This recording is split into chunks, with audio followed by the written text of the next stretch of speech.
Now what's that?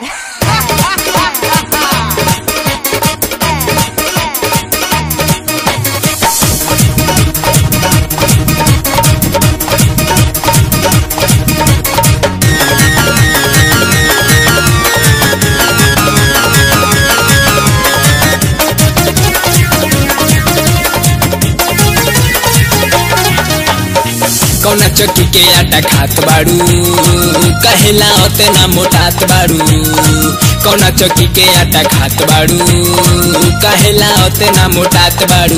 Jeans China के देह में तहरा टाइट लागोता तो बोलो के करा संगे पूरी तहरे नाइट लागोता तो बोलो के करा संगे पूरी तहरे नाइट लागोता।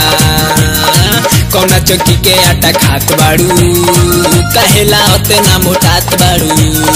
कौना चक्की के आटा खात बाड़ू कहेला ओतना मोटात बाड़ू।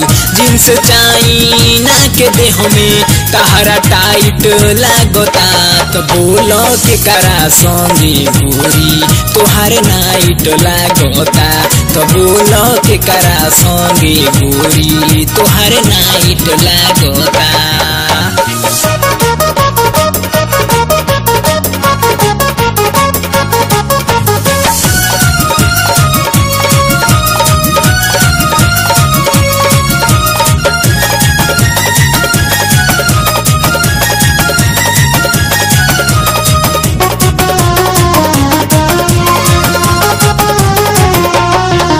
तोहर बढ़ल पपीता जोड़ा देह लागे चीनी के बोरा। 2 क्विंटल के बाड़ी ताहर केहू कैसे उठाई कोरा। तोहर बढ़ल पपीता जोड़ा देह लागे चीनी के बोरा। 2 क्विंटल के बाड़ी ताहर केहू कैसे उठाई कोरा। बात छोटुआ के कहल हमारा राइट लागोता तो बोलो के करा संगे गोरी तोहार नाइट लागोता तो बोलो के करा संगे गोरी तोहार नाइट लागोता।